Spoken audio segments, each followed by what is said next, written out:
Hello everyone and welcome back to the Flightship. We're back for more. And I wanted to talk about the Kirby series. I know, shocker, we're really breaking new ground. Oh, it's wide. We're breaking new ground with talking about the Kirby series while playing Kirby. No one's ever done this before. But nah. So this is Kirby's Dream Land. We've talked about Kirby's Dream Land a lot while playing Kirby's Dream Land because it's Kirby's Dream Land. I mean, it's Kirby's Dream Land. What else are we going to do? We're playing Kirby's Dream Land. Talking about Kirby's Dream Land number, not this one? Maybe. Be really lame, though. But now we are going to talk about Kirby's Dream Land number, not this one, because, we ran out of things to say about Kirby number this one. Well, I guess it's not a number at all. So instead of Kirby not number, this one is Kirby not number. Does that make sense? No. Good. So,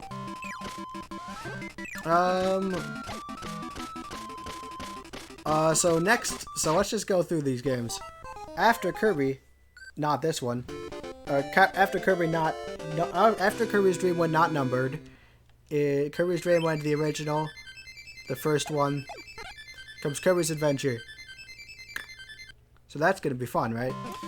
Yeah, I've had good experience with Kirby's Adventure. Like, I've played through multiple times, and yeah, it's fun. I don't think I've ever like 100%ed it because it has the hidden switches, but like, yeah, it doesn't tell you what levels the hidden switches are in. Well, that's what walkthroughs are for. Yeah, that's the one thing I have, like, the determination to do all of this, like, with a giant, like this entire, like, no damage run, but not the determination to just find the switches. Like, that's too much work. Hope they're in the same place in extra game. But yeah, so this is the close to 100% we're gonna get. I'm having fun. Because we're gonna 100% all the Kirby games. Some might say it's a Herculean task and not worth it and a bad idea. But I'm the king of Herculean tasks that are not worth it and bad ideas. So really, I think we're on a good start. Watch after this. After this. Go to our podcast where we review every single thing on Disney Plus to exist, and other such terrible ideas that I've actually had at one point in time. Some of which I actually decided not to do. But we're already doing this one. So sorry. Anywho. Besides doing this, I don't think Kirby's Adventure is going to give us too much trouble. Right. Like that. Yeah. I've got to wait there again. But it's going to be interesting. You won't be by my side, which will be better because I can actually use the headphones I like without having to use the splitter. So there'll be that upside. I'll be able to save. We won't have to, like, do a giant run like this. Save states, so yeah, if there's ever a point where you need save states. I don't think I'm gonna use save states for Kirby's Adventure because number one, I don't think I'm gonna need to use them like as a quick save kind of thing in the extra mode. Oh, yeah. I kind of want to try and do extra mode 100 all run. I know, just really. Are you really? Just because, like, otherwise I'm just playing the game again. Okay, yeah. Like, without being tired and sad at the end of it, what's the point? Sorry, he's really trying to resist telling me why this is a bad idea, because he knows I know, but I don't think I've heard extra game doesn't do as much. Yeah, I really haven't heard much about it, but I think the main thing about it is just lower health.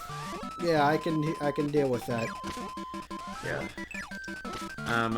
Another thing about Kirby's Adventure is the 3DS version isn't actually what I would consider the better version. I prefer the Dream Collection version of that one because the 3DS version actually patched out some of the glitches in the original game, yeah. And there's this just really fun glitch that...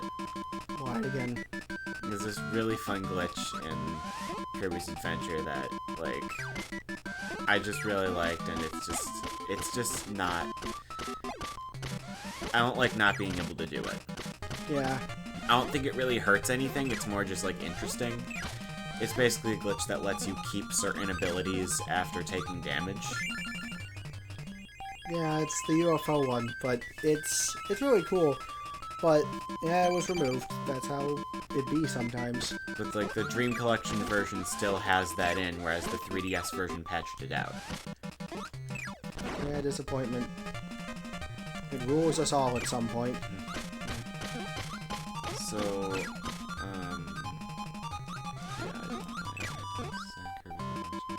What? I don't think I really have anything else to say on Kirby's Adventure. I mean, I think Kirby's Adventure is like still a good starting place. It's a pretty solid game. And it's also like it's even still a good starting place to play if you play it on. Oh yeah, NES Online. It's on NES Online. Yeah, That's you probably can the play best it version for because free. it has. It's the version we're using. Yeah, it's basically the Dream Collection version, but it has save states now. So. And it's probably like not only does it have save states, but it probably has the probably is the best looking. Yeah. As Kirby's Adventure, so like you can't do too much, but but I expect that to be a fun time. I mean, its control is naturally going to be better than this game because it had like the dash and the slide. Oh yeah, it had like like the dash mainly. That would have been no, but the slide would be so useful in this game. Yeah. Like so many times I'm like, wow, a slide would be nice, but just running would be cool too. Running's one of the things that you don't really think about, you just do. Yeah. And then when you can't do it, it's like, oh, I just feel slow now. Yeah. Like, and Kirby moves decently fast here, but like, it's weird that you can't do it. Oh, I finally remembered to do this. Strategy that actually works. But yeah, so yeah, I'm excited for Kirby Adventure though. It's a good game, and if you're not interested in if you're not specifically interested in this version of Kirby's moveset, it's probably the best place to get your start, because it still holds up really well today. And one of the few NES games that I would say truly, like, it's almost like it hasn't aged at all, except for a few ways in which it definitely has. But yeah. So it's like not that it's one of those rare really good NES games. And that's like compared to the shovelware that is the rest of but NES not even Online. Just that, because there's good NES games, but then there's also that's the difference between good NES games that are still that you don't have to because a lot of good NES games are good, but you have to remind yourself every 5 seconds, oh yeah, it's also an NES game. Yeah. Because there's all the annoyances you have to deal with. And it's one of the games it's like, oh, this is a good game, and you don't have to think about the fact that it's a good NES game. Because, they just did a good NES game and just oh, it's just a good game. Because Mario, an NES game, that's the good NES game, but, playing it today. Yeah. Oh boy, I wish it's not the best experience playing, Mario today. Yeah. The original Mario Bros. It's what I would call it's what I would call okay and somewhat frustrating at sometimes. Yeah. Especially World 8 just being built out of bad level design. Well, yeah.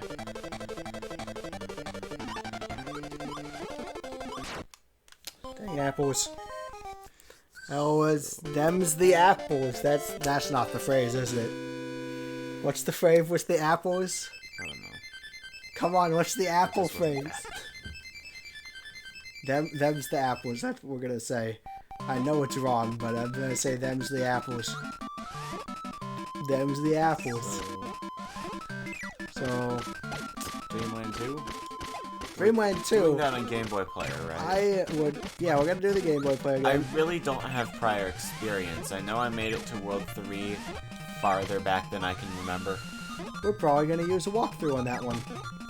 Oh, right, because it has the... Yeah, you have to get some specific stuff for that game. Yeah. I don't want to start out using a walkthrough. Maybe we'll do a playthrough and then we'll go back and get the stuff. But that might be an unnecessary second playthrough that's more annoying.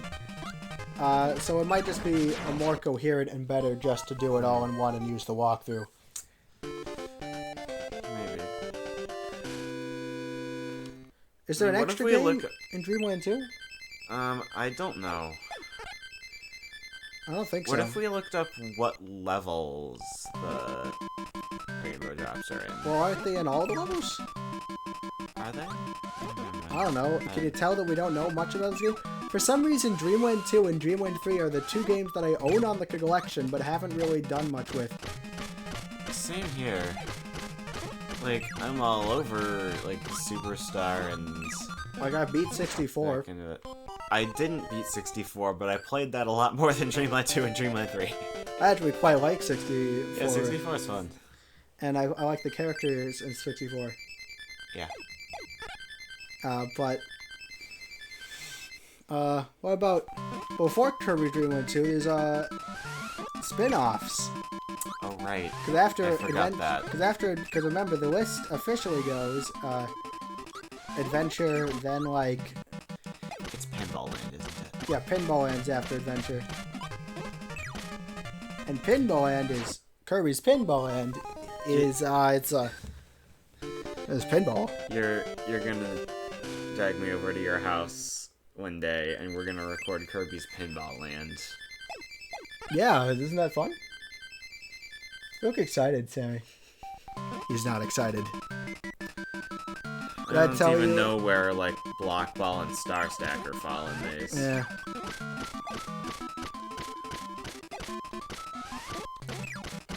But, are you expecting... What do you expect out of Pinball Land? I expect it to last a day, and not much happens. Not just gonna happen. There's gonna be a day of, like, playing Pinball Land, and we're gonna beat it in 5 seconds. I'm expecting, after we finish that, our thought is mainly just gonna be, why did we just do that? Yeah, but then again, my thought on Dreamland was, oh, it exists. I really like that part. I So don't see this happening. I actually quite like the Mass Attack pinball board thing. Yeah. Kirby Brawl Ball? Yeah, that was fun. But, like, that was...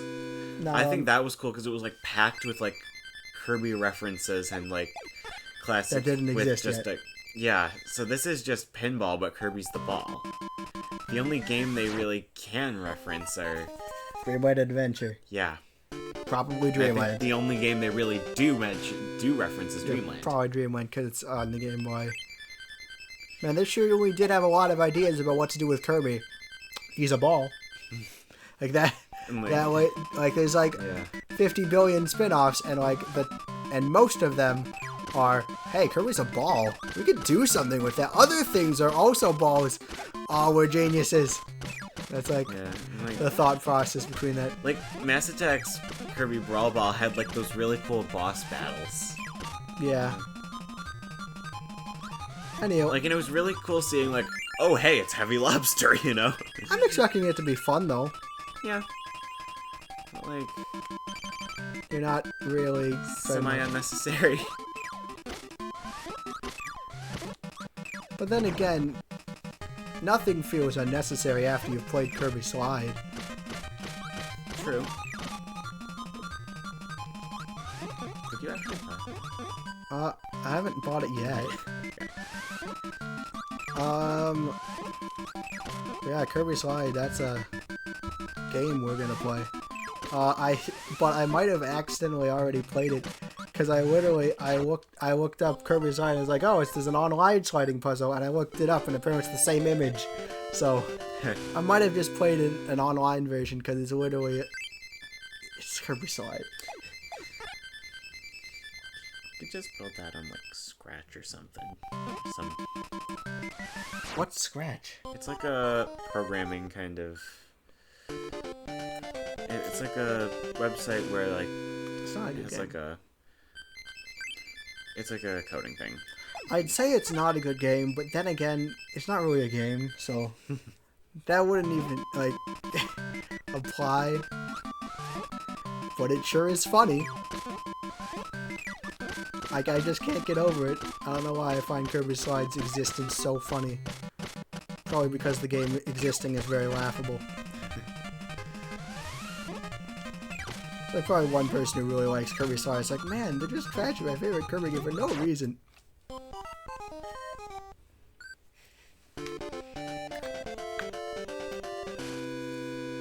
But yeah. So. And after that comes Dream Course. Oh, right. Which is when we're gonna have to do this again. Or well, no, we'll be apart, but like, we should take Dream Course like a course at a time. Yeah. For recording session. Episode length, obviously. Yeah. That's another one where you can use SNES Online's 2-player mode to. Oh yeah, that's gonna be nice. Share me the screen. See, that's the thing I am hoping for.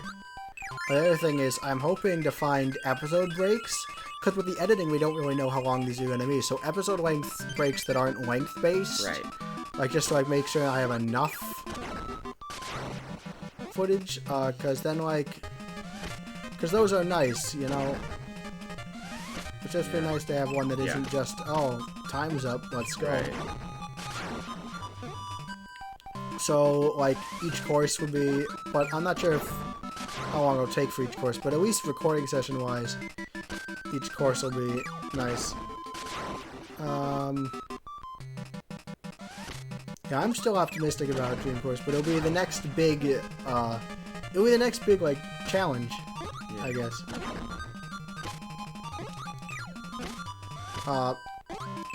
So, yeah, I mean, that's somewhat exciting, somewhat scary. I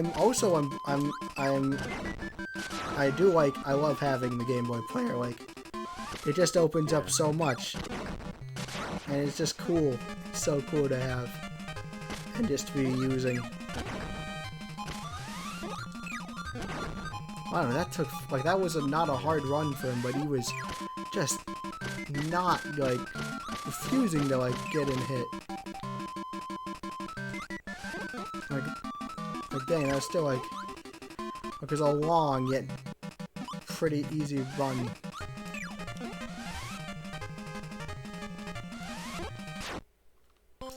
Don't do that.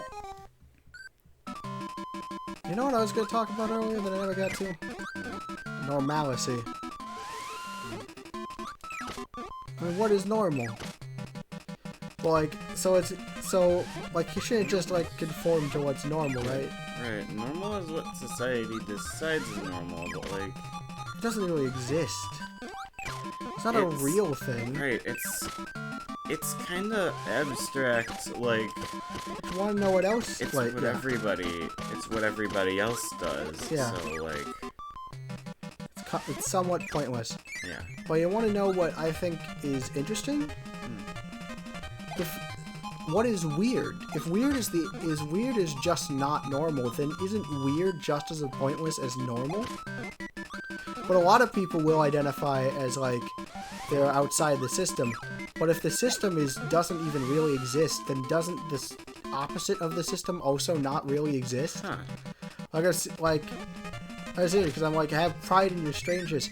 But then again, if your strangeness is just a bunch of traits that just happen to not fall inside the societal norms, then are you really... Then what's the difference between, like, being normal? Like, because if normalcy doesn't exist, then does being weird exist? Well, it's a lot... I would say it's a lot easier to be normal. Yeah, well, I guess because it's lined up with the... So there's a point to... Yeah. Not being... And I guess it's good to encourage people, like... encourage people to, like... I don't know. It's good to encourage people not to be ashamed of their quirks, but it's weird, like... Because it will become, like, a thing. Like, and I've done it myself, like, part of my identity is that I'm strange. But what's the difference? What counts as strange versus... It's interesting because you never... Because it's all about, like... Oh, like, people saying weirdness makes you special, but, like, does weirdness make you any more special than someone who isn't weird if none of it really matters in the first place? I've thought a lot about this. This is fascinating to me because, like, it's like taking it beyond, like, because there's rejection of normal, but then, like, the rejection of specifically reject. It's an interesting thought experiment to me. Like the idea, like it's somewhat of a false dichotomy. Two things that don't. Wait. What? Wait. Oh, wait! Ah! I did it! Yeah, let's finish this run and then, like, then we'll, head it off. But, yeah, I don't know, I thought that was it. And there's the end of the run. But yeah, I thought it was just interesting. So, yeah. Thanks for flying with the Flightship. Yeah, bye. When it comes to entertainment, we know you have a choice, and we thank you for flying with the Flightship. We hope you continue to the next episode of our flight, and consider joining our Frequent Flyers program by hitting the subscribe button.